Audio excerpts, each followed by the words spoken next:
Власти Таджикистана продолжают преследовать и наказывать родственников оппозиционных активистов, которые работают за границей. Вот один из последних случаев.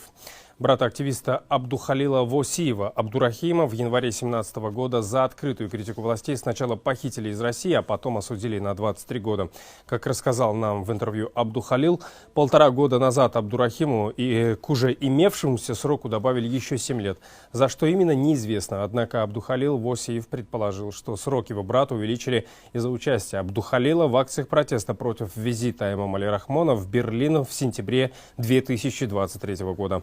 Власти официально не комментируют это дело.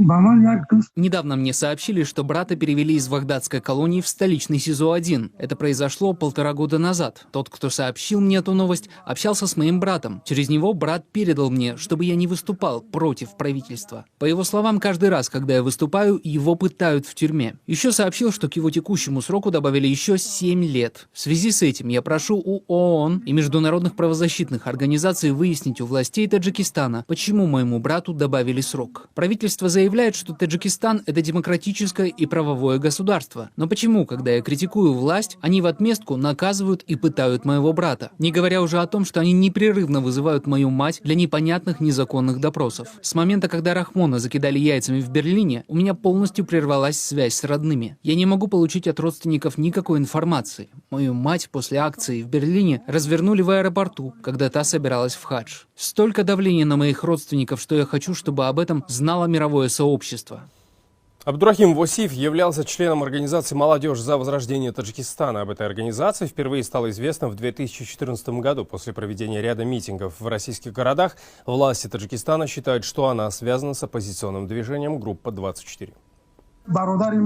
Моего брата осудили по 6 статьям Уголовного кодекса за то, что он открыто выступил с критикой в адрес властей Таджикистана. Одна из статей – 307-я «Публичные призывы к насильственному изменению конституционного строя». Ее применяют исключительно к критикам властей. Другая статья – 187-я «Создание преступного сообщества и участие в преступном сообществе». Следующая – 189-я статья «Возбуждение национальной, расовой, межэтнической и религиозной вражды». Брата обвиняют в таких преступлениях, которых он никогда не совершал. Все его выступления до сих пор доступны в соцсетях. Представители ООН и международные правозащитные организации сами могут проверить и удостовериться в его невиновности. Он критиковал власти за дискриминацию граждан за ношение бороды, хиджаба, введение возрастного ценза на посещение мечети. Он выражал недовольство некомпетентностью правительства в решении проблем дефицита электроэнергии в стране, массовой трудовой миграции граждан по причине отсутствия рабочих мест. И власть, вместо того, чтобы решить эти проблемы, репрессирует критиков, затыкает им рты и пугает население.